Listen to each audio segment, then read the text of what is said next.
호세아 11장 1절로 11절까지 말씀입니다.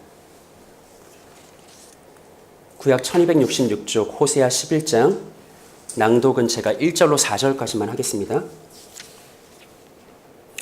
이스라엘이 어렸을 때 내가 사랑하여 내 아들을 애굽에서 불러냈거늘 선지자들이 그들을 부를수록 그들은 점점 멀리하고 바알들에게 제사하며 아로새긴 우상 앞에서 분향하였느니라. 그러나 내가 에브라임에게 걸음을 가르치고 내 팔로 안았음에도 내가 그들을 고치는 줄을 그들은 알지 못하였도다. 내가 사람의 줄, 곧 사랑의 줄로 그들을 이끌었고 그들에게 대하여 그 목에서 멍에를 벗기는 자 같이 되었으며 그들 앞에 먹을 것을 두었노라. 아멘. 네, 오늘은 좀 긴데 이렇게 인사하겠습니다. 우리를 향한 하나님의 사랑은 결코 중단할 수 없는 변치 않는 사랑입니다. 우리를 향한 하나님의 사랑은 결코 중단할 수 없는 변치 않는 사랑입니다. 네, 한 번 더 인사합니다. 하나님은 그의 무한한 능력으로서 우리에게 거룩한 사랑을 공급해 주십니다. 하나님은 그의 무한한 능력으로서 우리에게 거룩한 사랑을 공급해 주십니다. 네, 감사합니다. 오늘은 9월의 마지막 주일입니다. 그래서 오늘 우리는 새로운 한 달을 시작하기에 앞서 다시 한번 주님과의 언약을 새롭게 하는 성찬 예식을 행할 것입니다. 오늘의 예배와 성찬을 통해서 이곳에 모인 사랑하는 형제와 자매들 모두에게 우리를 향한 다함없고 변함없으며 중단될 수 없는 하나님의 사랑이 인쳐지고 우리의 마음 역시 또 한 번 오직 하나님 한 분께만 고정되는 그런 은혜의 복이 있기를 예수님의 이름으로 축복합니다. 네, 오늘 우리가 함께 살펴본 말씀은 호세아 11장인데요. 호세아서는 하나님이 선지자 호세아를 통해서 북이스라엘 백성들에게 주신 하나님의 말씀입니다. 우리 본문 1절 말씀 한번 읽어볼까요? 합독합니다. 시작. 이스라엘이 어렸을 때에 내가 사랑하여 내 아들을 애굽에서 불러냈거늘. 아멘. 오늘 본문을 시작하면서 하나님이 이스라엘을 뭐라고 부릅니까? 내 아들을 이라고 부르죠. 그래서 호세아 11장은 하나님과 이스라엘을 아버지와 아들의 관계로 그려요. 아니, 보다 정확하게 말하면 이따 다루겠지만 부모와 자녀의 관계로 다룹니다. 하나님과 이스라엘은 호세아 11장에서 어떤 관계라고요? 부모와 자녀의 관계. 그런데 이 호세아 11장 본문을 다루기에 앞서서 우리는 잠시 오늘 본문의 바로 앞까지 호세아서 전체를 지배했던 중심적인 이미지, 곧 사실 하나님과 이스라엘은 부모와 자녀 이전에 남편과 아내였다. 더 정확하게 말하면 신실한 남편과 부정한 아내였다라는 이 이미지에 대해서 먼저 생각해 볼 필요가 있습니다. 잠시 호세아 3장 말씀을 함께 생각해 볼게요. 1절 1번만 한번 읽어볼까요? 시작. 여호와께서 내게 이르시되 이스라엘 자손이 다른 신을 섬기고 건포도 과자를 즐길지라도. 아멘. 여기서 이스라엘 백성들의 영적 현실을 하나님이 고발하죠. 한마디로 말하면 그들은 지금 뭐하고 있는 거죠? 우상 숭배하고 있는 겁니다. 현재 이스라엘 백성들은 여호와 하나님이 아니라 다른 신을 섬기고 건포도 과자를 즐긴다. 즉 이방 우상에게 바치는 그 제물에 즐거워하고 있다라고 고발하시는 거죠. 그리고 이 우상 숭배의 개념을, 우상 숭배의 죄악을 하나님은 신실한 남편과 부정한 아내의 이미지로 전환시키는 거예요. 실제로 성경은 시내산에서 하나님과 이스라엘 백성들 사이에 맺어진 언약을 많은 때의 혼인의 이미지로 설명합니다. 그러니 모세를 통해서 이스라엘과 하나님 사이에 맺어진 그 시내산 언약은 어떤 내용을 가지고 있냐면 하나님은 우리의 남편이시오. 우리는 그의 정결한 신부라라는 의미를 가지고 있는 것이죠. 그런데 현재 이스라엘 백성들은 어떤 상황 가운데 있는 거예요? 그들의 영적 현실은 뭐예요? 하나님이 아닌 다른 신을 섬기며 즐거워한다. 우상 숭배에 빠져 있다. 남편과 아내의 이미지로 치환하면 뭐예요? 사랑하는 남편이 있음에도 불구하고 이스라엘은 그를 배반했다. 다른 남자들과의 불륜을 즐기고 있다. 부정한 아내이다. 라는 그런 그림이 고발되고 있는 것이죠. 하지만 하나님은 호세아에게 2번처럼 말씀하십니다. 읽어볼까요? 시작. 여호와가 그들을 사랑하시니 여호와가 그들을 사랑하나니라고 하죠. 이 앞에 이 표현을 넣어서 한번 읽어보세요. 접속사를. 하지만 그럼에도 불구하고. 다시 읽어볼까요? 시작. 하지만 그럼에도 불구하고 여호와가 그들을 사랑하나니라고 말씀하시죠.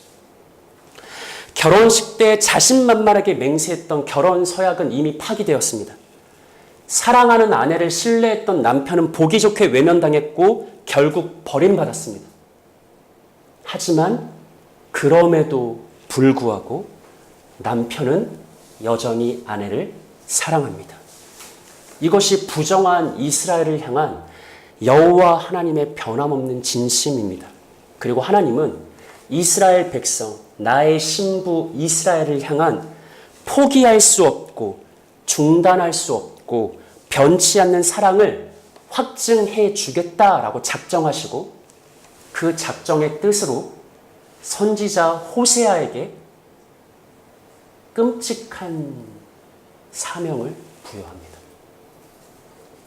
하지만 그럼에도 불구하고 내가 너희를 사랑한다를 확증해 주려고 호세아에게 끔찍한 사명을 부여하세요. 3번 읽어볼까요? 시작.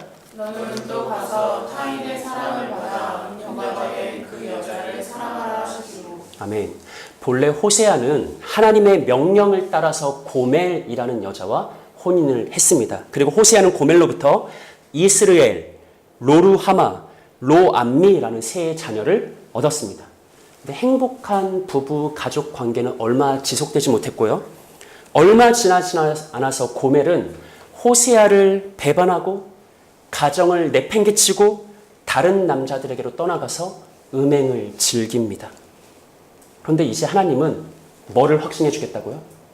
그러나 그럼에도 불구하고 내가 여전히 너희를 사랑한다. 이것을 확증하려고 호세아에게 끔찍한 사명을 부여하세요.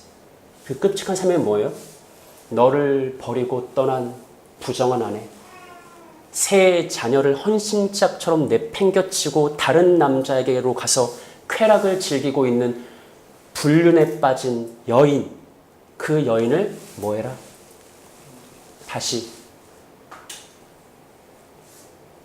데려와서 그걸로만 끝나는 게 아니라 다시 그 여자를 뭐 하라고 말하죠? 사랑하라. 이게 참 어려운 것 같아요. 그냥 다시 데려와라. 어떻게든 같이 살아라. 라고 하면 할 수 있을 것 같아요. 다시 데려오는 것으로 끝나는 게 아니라 신혼 때처럼 마음과 정성을 쏟아 다시 사랑해라 라고 명령하세요. 저라면 못할 것 같아요. 선지자라는 직분은 정말 쉽지가 않습니다. 하나님은 자신의 어떠하심을 드러내기 위해서 혹은 하나님의 계획과 뜻을 알리기 위해서 종종 선지자들에게 치욕스럽고 고통스러운 상징적 행동을 요구하실 때가 많아요. 그 예로 이사야 선지자는 3년 동안 벗은 몸, 벗은 발로 두루 돌아다니면서 애굽과 구스를 향한 하나님의 징조와 예표가 되었고요. 에스겔 선지자는 줄로 자신의 몸을 완전하게 결박해서 옴짝달싹 못하는 상태로 이스라엘과 유다의 죄를 1년 넘게 담당했습니다. 선지자들에게 실제 행동, 실제 삶으로 하나님의 어떠하심을 증언하라라고 사명을 부여하신다고요. 그 대표적인 예가 오늘 본문의 호세아죠. 왜 하나님은 이렇게까지 하실까? 꼭 이렇게까지 해야만 했을까? 선지자가 무슨 잘못을 했다고 이렇게 끔찍한 사명을 부여하실까? 그에 대한 성경의 답변은 뭐냐면 하나님은 선지자로 하여금 그의 언약 백성들을 향한 하나님 자신의 고통과 진노. 하지만 그 고통과 진노 속에서도 그럼에도 불구하고 멈출 수 없고 중단할 수 없는 하나님의 사랑을 너도 참여하고 동참해서 그것을 깨달아 알아라.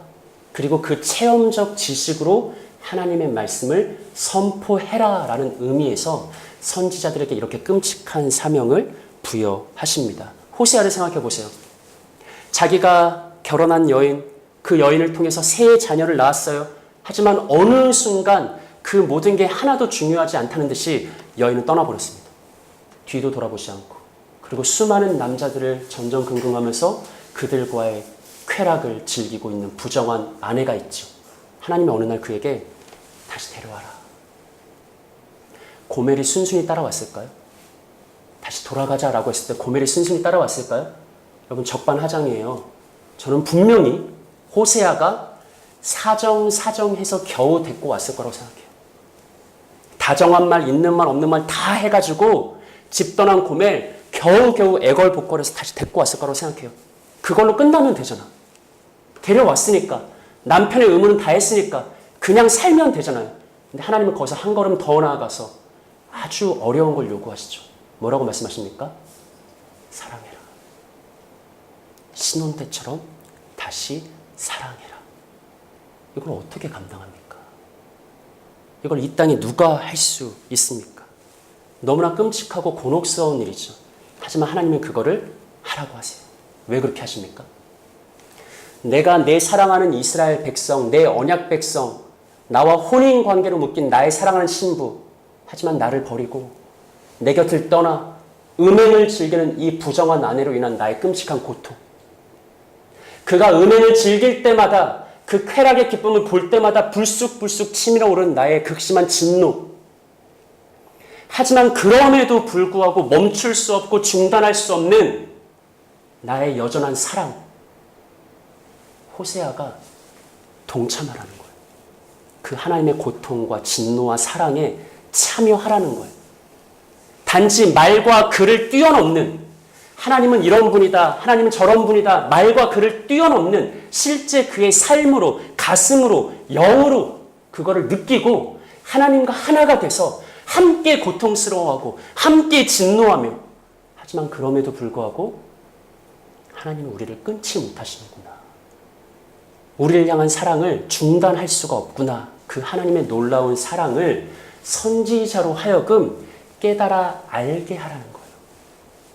그렇게 했을 때만 진정 하나님의 편에 서서 하나님의 말씀을 전할 수 있다라는 것이죠.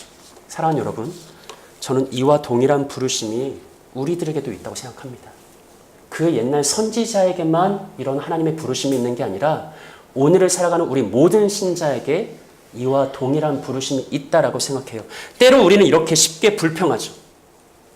왜 하나님은 나를 구원해놓고 예수 믿는데, 성령 안에 있는데 꽃길로만 걸어가게 하지 않으시는가라고 쉽게 불평할 때가 있죠. 하나님 뭐라고 대답하실까요? 하나님 왜 가시밭길을 걸어가게 하십니까? 왜 흙길을 걸어가게 하십니까? 왜 탄탄대로를 주지 않습니까? 라고 할 때 하나님 뭐라고 하실까요? 나는 그로 인해서 너가 나의 나됨에 참여하길 원해. 동참하길 원해. 내가 내 사랑하는 언약 백성들을 향해 갖는 나의 모든 복잡한 감정들 너랑 공유하고 싶어. 그리고 너가 진정 내 편에 서기를 바래. 단지 지식과 이론을 따라서 움직이는 게 아니라 진정 너의 영혼 깊은 것에서부터 나의 모든 것에 완전히 감화돼서 진짜 내 편 되기를 원해. 진짜 나와 함께 동행하길 원해.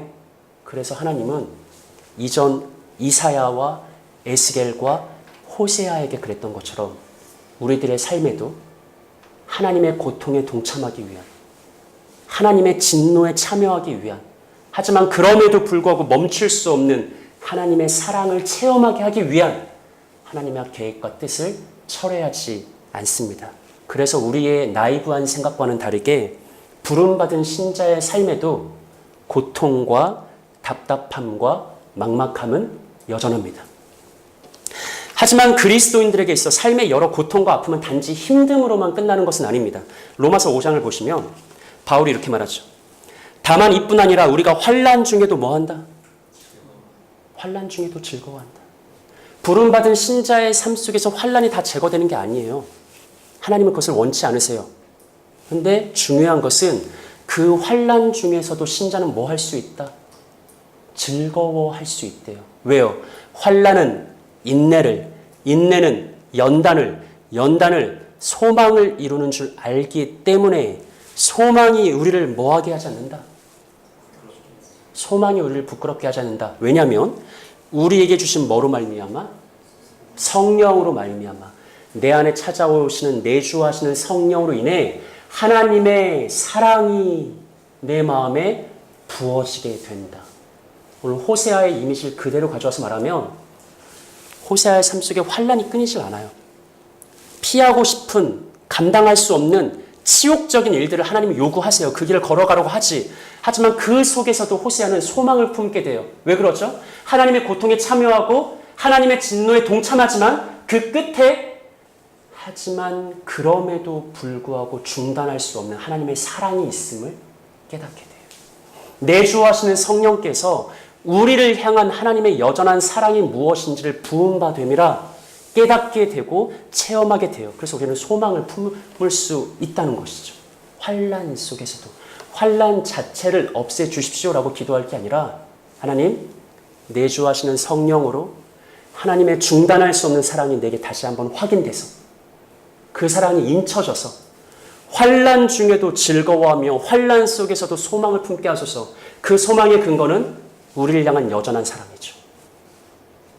중단할 수가 없다. 설사 너가 나를 버리고 다른 남자들과 불륜을 저지르고 음행을 벌일지라도 진노가 여기까지 치밀어 올라서 정말 버리고 싶은 마음이 불쑥불쑥 치솟아 오르지만 그럼에도 불구하고 나는 너를 버릴 수가 없다.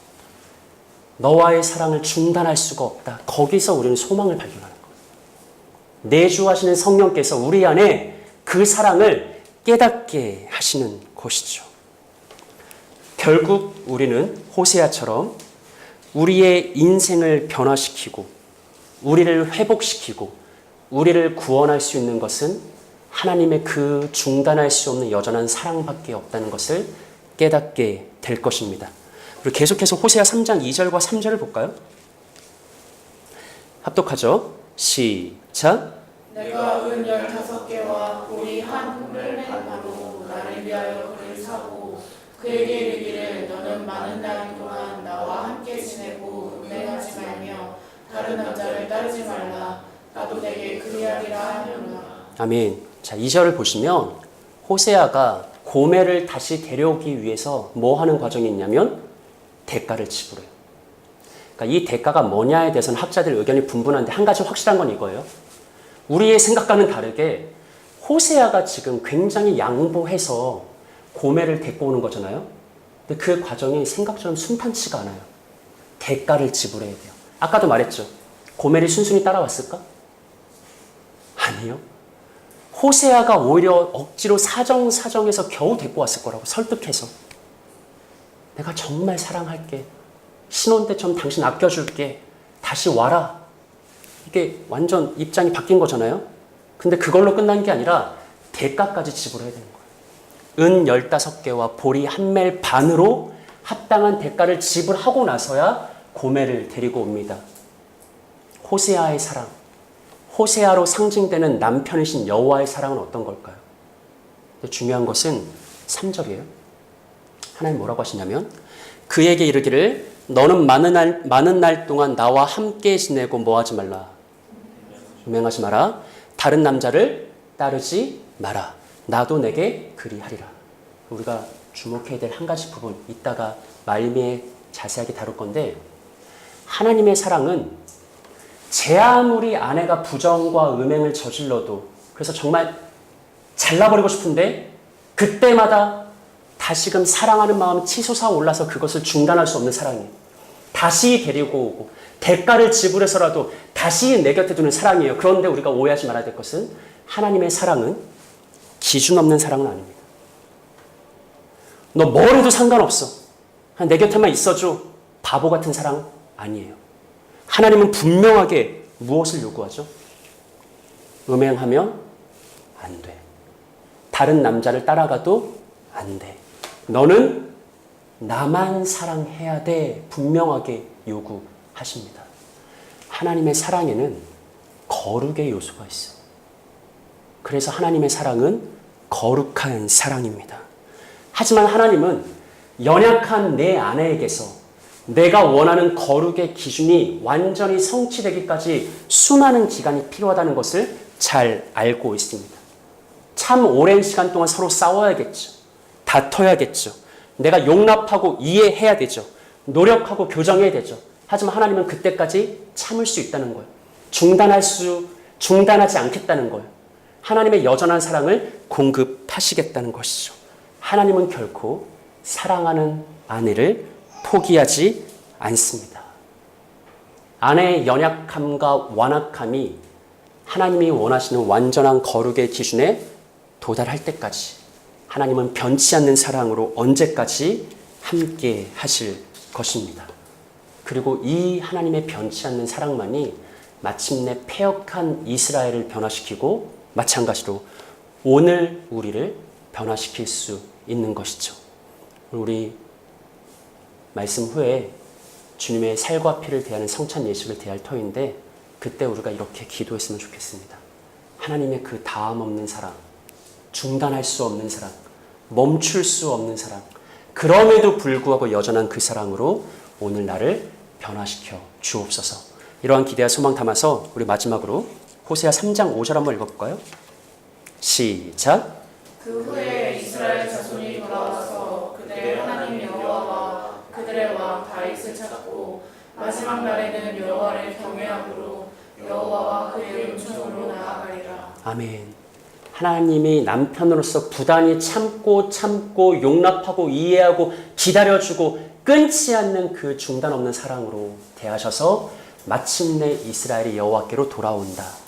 이 은혜가 오늘 성찬 예식에 참여하는 여러분들 모두에게 있기를 예수님의 이름으로 축복합니다. 자, 이처럼 호세아 3장에서 그리고 호세아 전반부에서 신실한 남편과 부정한 아내의 이미지로 이스라엘에 대해서 말씀하신 하나님이 이제 오늘 본문 호세아 11장으로 들어와서는 그 이미지를 뭐로 전환하시죠?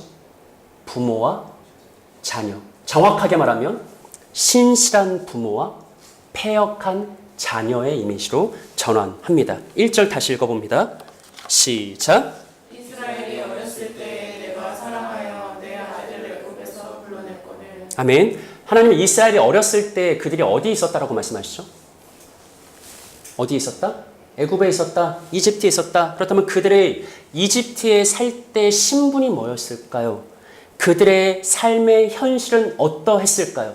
지난주 갈라디아서의 용어대로 하자면 그들은 이집트 아래 있을 때 종이었다. 종 노릇했다. 속박과 예속 가운데 있었다. 하지만 하나님은 종을 건져내서 아들 삼아 주셨다. 지난주 내용과 일치하는 본문이죠. 4절을 보시면 1번을 읽어볼게요. 시작. 내가 사랑의 줄, 곧 사랑의 줄로 그들을 이끌어오고. 네, 말씀 보시면 하나님이 이스라엘 백성들, 종이었던 자들, 속박당하던 자들을 이집트에서 이끌었는데 뭘로 이끌어냈대요? 사람의 줄, 그리고 사랑의 줄. 이거는 하나님이 그들을 이끌기 전에 대조적인 어떤 것을 함축하는 의미예요. 사람의 줄이 아니라 짐승의 줄. 사랑의 줄이 아니라 속박의 줄이에요. 즉 이건 어떤 이미지냐면 가축의 이미지입니다. 2번을 보시겠습니까? 그들에게 대하여 그 목에서 뭐를 벗겼다? 멍에를 벗겼다. 하나님이 멍에를 벗겼대요. 그러면 그 말은 무슨 말이에요? 그 전에 그들은 뭐 했다는 거예요? 멍에를 메고 있었다는 거죠. 가축의 이미지. 무겁고 단단한 멍에를 목에 메고 주인이 부리는 대로 종노릇하는 소의 이미지를 떠올리시면 됩니다. 이전에 이스라엘 백성들은 속박당한 짐승과 같은 삶을 살았어요. 노예로서 부리면 부리는 대로 종노릇하는 삶을 살았죠. 하지만 하나님은 그 멍에를 벗기고 짐승의 줄이 아닌 사람의 줄로, 속박의 줄이 아닌 사랑의 줄로 그들을 이끌어내서 마침내 그들을 아들 삼아주신 거예요. 자녀 삼아주신 것이죠. 3번을 보시면 그들 앞에 먹을 것을 두었노라 라고 말하죠. 우리가 가지고 있는 개역 개정 성경은 상당히 의역을 한 성경입니다. 이 부분을 거의 원문 그대로 직역한 바른 성경을 한번 읽어볼까요? 다 함께 읽어볼게요. 시작. 내가 사람의 줄 곧 사랑의 끈으로 그들을 이끌었고 그들을 위하여 그 목에서 멍에를 벗기는 자같이 되었으며 내가 몸을 굽혀 그들을 먹였다. 아멘. 원어를 그대로 말하면 하나님은 그들을 이집트에서 건전해 자녀 삼아 주시고 그 다음 뭐 했다? 몸을 굽혀 그들을 먹였다. 요 이미지가 어떤 이미지냐면 제가 세 번역으로 읽어볼게요. 나는 인정의 끈과 사랑의 띠로 그들을 묶어서 업고 다녔으며 그들의 목에서 멍에를 벗기고 가슴을 헤쳐 젖을 물렸다. 어떤 이미지예요? 아기에게 젖을 물리는 어머니의 이미지죠. 그래서 제가 앞에서 단순히 아버지와 아들의 관계가 아니라 부모와 자녀의 관계다. 하나님은 강한 아버지로서 속박당하는 자를 구원해 내실 뿐만 아니라 자상한 어머니처럼 그들을 안으시고 업으시고 젖을 먹이는 신실한 부모로 그려지고 있는 것이죠. 이에 대한 하나님의 신실한 부모됨에 대한 두 가지 구절이 더 있는데 제가 빠르게 한번 읽어볼게요. 호세아 11장. 그러나 내가 에브라임에게 걸음을 가르치고 내 팔로 안았음에도 내가 그들을 고치는 줄을 그들은 알지 못하였도다. 신명기. 광야에서도 너희가 당하였거니와 사람이 자기의 아들을 안는 것 같이 너희의 하나님 여호와께서 너희가 걸어온 길에서 너희를 안으사 이곳까지 이르게 하셨느니라 하나. 그러니까 앞선 호세아 3장에서 하나님은 자신과 이스라엘의 관계를 남편과 아내의 관계로 묘사했다면 이번에는 자녀를 위해서 모든 것을 다 바치는 신실하고 사랑스러운 부모로 그려내고 있는 것입니다. 그럼 질문이에요. 반대로 호세아 11장에서 이스라엘은 어떤 자녀로 그려질까요? 앞서는 호세아 3장에서 이스라엘은 부정한 아내로 그려졌었잖아요. 그럼 호세아 11장에서 이스라엘 백성들은 어떤 자녀의 모습으로 그려지고 있는가? 2절을 한번 읽어볼까요? 합독합시다. 시작. 선지자들이 그들을 부를수록 그들은 점점 멀리하고 바알들에게 제사하며 아로새긴 우상 앞에서 분향하였느니라. 아멘. 이거는 1절 이후의 내용이에요.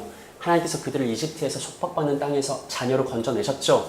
그리고 하나님이 그들을 뭐하죠? 불러요. 한 번 부른 게 아니에요. 재차 3차 계속해서 부르는 거예요. 끊임없이 불러요. 하나님이 자녀 삼으시고 그 자녀에게 끊임없이 사랑으로 용납하시고 이해하시고 참아주시고 또 폐역을 저질러서 다시 데리고 와도 다시 기다려주시고 불렀다라는 것이죠. 근데 그 오랜 기간 동안 그 자녀들은 뭐 했다? 하나님을 점점 멀리했다. 부르고 받아주고 용납해줘도 그들은 끊임없이 하나님으로부터 멀어졌다. 결과 7절을 보시면 내 백성이 끝끝내 내게서 뭐하니? 물러가니 라고 하나님이 탄식하시죠. 자, 여러분 한번 생각해 보세요. 여러분이 부모라면 어떻게 했을까요? 여러분이 이 구약의 오랜 반역의 역사를 알죠. 이스라엘 백성들의. 여러분의 자녀가 딱 그렇게 했다면 여러분은 어떻게 했을까요? 아무리 어르고 달래고 용납하고 이해하고 참아줘도 끝끝내 멀어지는 자녀가 있었다면, 호되게 책망하고 훈계하고 매를 들어도 끝끝내 거스르는 패역한 자녀가 있었다면, 한두 번이 아니에요. 수없이 수십 년 동안 평생 동안 그런 자녀가 있었다면 여러분 어떻게 했을까요? 차마 뭐라고 말은 못하겠죠. 놀랍게도 율법은 이렇게 말합니다. 끝내 패역한 자녀라면 성읍의 모든 사람들이 모여서 돌로 쳐 죽여라라고 말해요. 끔찍한 율법입니까? 받아들일 수 없는 율법입니까? 그런데 사실 이게 우리가 속한 세상의 원리예요. 우리가 몸담고 있는 이 세상에서 모든 관계는 끝이 있을 수 있습니다. 우리가 생각하는 모든 관계에는 그 끝이 존재할 수 있어요. 이 땅에서는 연인의 사이만이 아니라 부부 사이, 심지어 부모 자식 관계에도 임계점이란 게 존재합니다. 참아줄 수 있는 영역에 끝이 있다는 거예요. 세상 서로가 아니면 금방이라도 죽을 것처럼 서로 사랑해서 결혼했는데 이 땅의 모든 연인과 부부 사이에도 도무지 용납할 수 없는 마지막 한계점이라는 게 존재합니다. 연인 사이보다는 부부 사이가 견고하죠. 부부 사이보다는 부모 자녀 간의 사이가 더 견고합니다. 하지만 그럼에도 불구하고 우리가 속한 이 땅의 모든 관계에는 용납하고 인내하고 참아주다가도 결국엔 참을 수 없는 한계점이 있어요. 어르고 달래고 사정하고 애원해도 끝까지 변화되지 않는 어떤 관계. 아무리 화내고 짜증내고 협박하고 최후 통첩을 해도 끝끝내 고쳐지지 않는 그런 관계가 있습니다. 그래서 우리는 어느 순간 그 관계를 놓아버려요. 실제로 놓아버릴 때도 있고 그냥 마음속에서 놓아버릴 때도 있습니다. 형식적으로 원리적으로 놓아버린 경우도 있고 내 마음에서 더 이상 그에게 아무런 기대도 품지 않고 아무런 소망도 갖지 않고 바라는 것도 없었고 그냥 내 마음에서 놓아버리는 경우가 있습니다. 얼마 전에 기사를 보니까 매년 유기견이 9만 마리 버려진대요. 가족이라며 세상 가족이라며 왜 9만 마리가 매년마다 버려질까? 이 땅에 우리의 관계는 얄팍해요. 연약해요. 아무리 받아주고 용납하고 사랑하라고 하지만 언젠가는 그 끝에 도달할 수 있는 게 우리의 관계고 우리는 그것을 현실 속에서 많이 확인합니다. 근데 문제는 오늘 성경이 말하는 것을 따라가 보면 한 가지 문제는 뭐냐면 그 관계의 끝이 그럴 수 있어. 그 정도까지 악화됐다면 끝낼 수 있어 라는 이 세상의 당연한 원리가 하나님께는 안 돼요. 문제가 있습니다. 하나님께는 그게 안 돼요. 하나님께는 그 관계의 끝을 낼 수가 없다는 게 문제입니다. 우리 본문 8절 말씀 한번 읽어볼까요? 오늘 본문의 주제 구절인데 합독합니다. 시작. 에브라임이여 내가 어찌 너를 놓겠느냐 이스라엘이여 내가 어찌 너를 버리겠느냐 내가 어찌 너를 아드마같이 놓겠느냐 어찌 너를 스보임같이 두겠느냐 내 마음이 내 속에서 돌이키어 나의 긍휼이 온전히 불붙듯 하도다. 아멘. 여러분 호세아 1장부터 11장까지 계속해서 내용이 강화돼요. 끊임없이 배역하는 이스라엘의 모습이 11장까지 쭉 나오고요. 그럼에도 불구하고 그들을 붙들고 어르고 달래고 용서해주고 용납해주는 하나님의 모습이 11장까지 와요. 근데 그 정점에서 도무지 이제는 못 참겠는 거예요. 이런 패역한 자식이 있을 수가 있나. 당장이라도 버리고 싶은, 율법을 따라서 쳐 죽이고 싶은, 정말 우리의 말대로 이 정도까지 했으면 할 거 다 했으니까 임계점에 달했으니까 관계를 종결시키고만 싶은 그런 상황.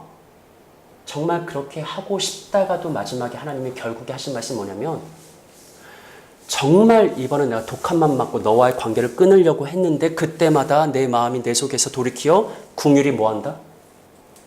불부터 오른다.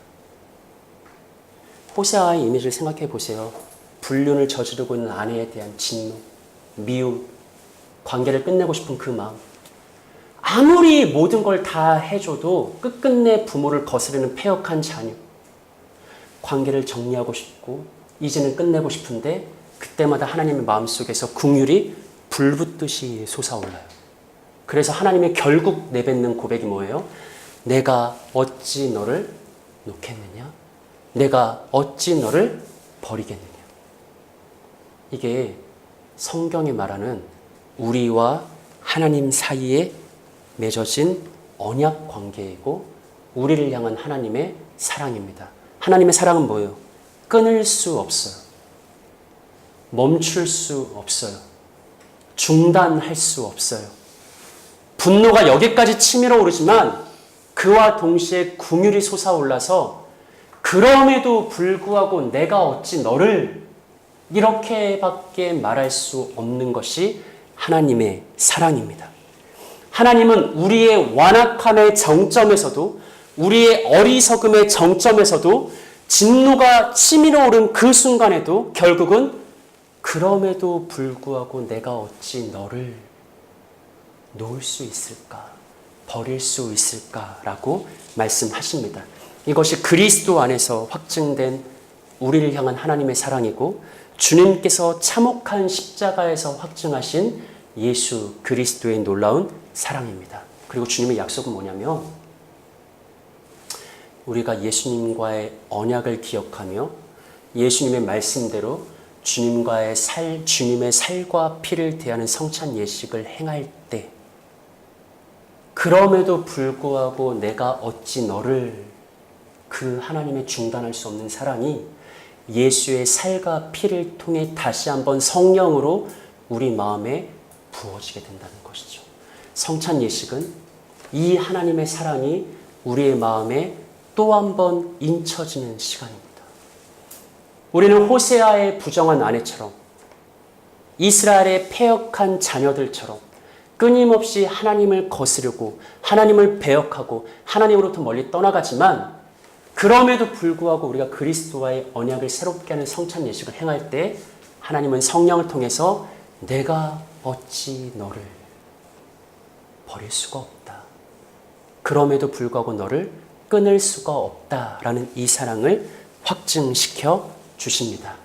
오직 이 사랑만이 철옹성과 같은 우리의 마음을 녹여내릴 수 있음을 확신하면서 오늘 성찬 예식을 통해서 하나님과의 사랑을 회복할 수 있는 여러분들 되시기를 예수님의 이름으로 축복합니다. 제가 오늘 설교 제목을 이렇게 정했어요. 중단할 수 없는 사랑, 그 사랑은 뭐다? 능력이다. 마지막으로 이 부분 짧게 한 번 더 생각해 볼게요. 앞에서 우리가 호세아와 고멜을 통해 생각해 보았고 부모와 자녀의 이야기를 통해 생각해 본 것처럼 하나님은 변치 않는 중단할 수 없는 사랑을 베풀어 주세요. 근데 제가 아까 한 가지 강조했었죠. 그 하나님의 사랑은 기준 없는 사랑은 아니라고요. 고멜을 다시 데려와. 근데 이제 뭘 해도 괜찮으니까 너 내 곁에만 있어줘 라는 사랑을 하나님은 제시하지 않아요. 뭐 하지 말라? 음행하지 말라. 내 곁을 떠나지 말라. 다른 남자를 따라가지 말라. 하나님께는 분명한 거룩의 기준이 있습니다. 하나님은 거룩의 기준을 가지고 동시에 그 거룩의 기준 위에서 우리를 사랑하십니다. 신학적으로 말하자면 이렇게 되는 거죠. 우리를 향한 그럼에도 불구하고 변함없는 하나님의 사랑은 단 한순간도 스스로 하나님이시기를 중단하지 않는 거룩한 사랑입니다.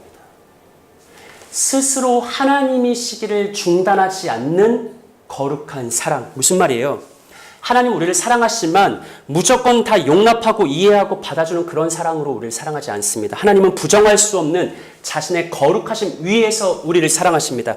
하나님은 한순간도 죄를 용납하지 않습니다. 하나님은 결코 우리의 부정과 악함을 좌시하지 않습니다. 하나님은 오직 거룩한 사랑으로서 우리를 변함없이 사랑하십니다. 남편과 아내의 이미지로 말하면 하나님은 변함없이 중단 없이 아내를 다시 데려와서 사랑하시지만 그 아내에게 넌 음행하면 안 돼. 이제 나를 떠나면 안 돼. 더 이상 부정을 저지르면 안 돼라는 분명한 거룩 위에서, 거룩의 기준 위에서 거룩하신 하나님 스스로를 포기하지 않으심으로 우리를 사랑하신다라는 것이죠. 남편은 더 이상 아내의 부정과 음행과 방종을 용납하지 않습니다. 우리들의 경우로 바꿔서 생각해 볼게요. 아까 말한 것처럼 이 땅에서 우리의 관계는 끝이 존재합니다. 모든 게 다 끝난다는 건 아니에요. 끝이 날 수 있다는 거예요. 연인 사이도 끝이 날 수 있고 부부 사이도 끝이 날 수 있고 심지어 부모 자녀의 사이도 끝이 날 수 있습니다. 그럼 이렇게 생각해 볼까요? 왜 우리의 관계는 파국을 맞이할까요? 왜 이 땅에서 우리의 관계는 결국 끝에 도달하게 될까요? 간단하게 답할 수 있는 답은 이런 거죠. 우리가 사랑이 부족해서 그래요 라고 말할 수 있겠죠. 우리가 사랑이 부족해서 그래요. 상대방의 연약함과 답답함과 고집스러움과 뻔뻔함을 내가 사랑이 부족해서 그 모든 걸 다 담아줄 수 없는, 용납할 수 없는 조그만 사랑밖에 없어서 우리가 결국 끝에 도달해요 라고 답할 수 있겠죠. 근데 저는 그게 반만 맞는 말이라고 생각합니다. 사랑이 부족해서가 아니라 더 정확하게 말하면 이거예요. 우리가 가진 사랑에는 능력이 부족해서입니다. 왜 사랑하는 연인들이 결국 끝을 맞이할까? 왜 서로 너 없으면 나 죽을 것 같아 라고 해서 결혼한 부부가 파국을 맞이할까? 우리가 하는 사랑에는 뭐가 없어서? 능력이 없어서. 우리는 진심으로 상대방을 사랑해요. 용납하죠. 기다려줘요. 이해하려고 해요. 근데 결국 우리가 깨닫는 건 뭐냐면 능력 없는 사랑이라는 걸 깨달아요. 상대방을 바꿀 수가 없어요. 아무리 말하고 타이르고 달래도 설득해도 끝끝내 변화되질 않아요. 참고 또 기다려주죠. 하지만 그래도 변화되지 않아요. 상대방만 그런 게 아니라 나도 그래요. 끝까지 변하지 않아. 우리의 사랑은 지쳐가요. 무엇이 없기에? 능력이 없기에.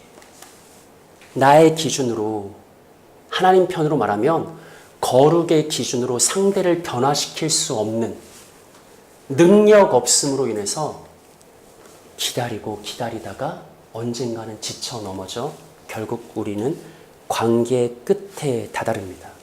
여러분, 하나님의 사랑은 달라요. 하나님의 사랑은 능력이 있는 사랑입니다. 원래 거룩과 사랑이라는 것은 하나로 묶이지 못하거든요. 호세아의 경우를 생각해 보세요. 호세아가 부정한 아내를 데리고 왔어요. 아내를 사랑해야 돼. 하지만 거룩의 기준을 제시하잖아요. 이게 어떻게 하나로 묶일 수가 있죠? 난 널 끝까지 사랑할 거야. 하지만 넌 더 이상 음행하면 안 돼. 부정을 저지르면 안 돼. 불륜에 빠지면 안 돼. 이 변하지 않는 고멜. 거룩과 사랑이 어떻게 공존할 수 있죠? 끝까지 묶일 수가 있죠? 우리로서는 그것이 늘 충돌하거든요. 저는 이렇게 생각합니다. 하나님이 거룩한 사랑을 행할 수 있는 이유는 우리와는 다르게 하나님은 전능을 가진 분이기 때문에 그래요. 하나님께는 거룩의 요구와 그럼에도 불구하고 끝까지 변치 않는 중단하지 않는 사랑이 어떻게 하나가 될 수 있을까? 우리의 죄를 용납하지 않고 우리의 죄를 좌시하지 않고 우리에게 정결과 거룩을 요구하시는 하나님의 그 거룩과 우리가 어떤 잘못을 해도 어떤 부정을 저질러도 끝까지 우리를 놓지 않고 중단하지 않는 하나님의 변함없는 사랑이 어떻게 하나로 묶일 수 있을까? 저는 능력에 있다고 생각해요. 우리는 상대방을 변화시키지 못해요. 하지만 하나님의 사랑은 기어코 우리를 변화시키는 사랑이에요. 그게 아무리 오래 걸려도 하나님은 그와 언약 관계로 맺어진 자신의 백성들, 사랑하는 자녀들을 기어코 그의 아들 예수의 형상으로 변화시키는 능력을 가지고 있어요. 그래서 하나님이 우리에게 요구하시는 거룩과 하나님이 우리에게 베푸시는 사랑은 하나님 안에서는 모순되지가 않아요. 하나로 온전히 묶일 수 있어요. 하나님은 자신을 부정하지 않으면서도 우리를 끝까지 사랑할 수 있습니다. 왜 그러죠? 하나님은 능력 있는 사랑을 공급해 주시기 때문입니다. 우리는 평생을 하소연하잖아. 이거 하나만 고쳐주면 안 될까? 정말 다른 건 바라는 게 하나도 없어. 이거 하나만 바꿔주면 안 될까? 안 바뀌어요. 그래서 그냥 끝까지 참다가 속병 나서 그냥 관계가 끝나든지 그냥 그렇게 유지하든지 이게 우리의 관계죠. 하나님의 관계는 달라요. 아무리 시간이 걸려도 내주하시는 성령을 통해 조금씩 기어코 하나님이 원하시는 거룩의 기준으로 우리를 바꾸는 능력이 있어요. 그래서 우리를 향한 하나님의 사랑은 거룩한 사랑일 뿐만 아니라 능력으로 역사하는 거룩한 사랑입니다. 이 능력이 이제 우리가 행할 성찬 예식을 통해서 여러분들의 심령에 임하기를 소망합니다. 아무리 기도하고 아무리 다짐하고 아무리 결단해도 바뀌지 않는 나의 완악함이 다시 한번 기어코 아들의 형상으로 변화시키시는 하나님의 그 능력 있는 사랑으로 말미암아 오늘 성찬 예식을 통해 우리에게 부음받으기를. 그래서 나의 모난 심령과 철옹성과 같은 내 마음이 하나님의 사랑 앞에 녹아내려 예수를 닮아갈 수 있는 그런 복된 은혜가 있기를 오늘 이곳에 모인 사랑하는 여러분들 모두에게 가득히 충만히 임할 수 있기를 예수님의 이름으로 축복합니다. 우리 함께 찬양하고 성찬식 하겠습니다.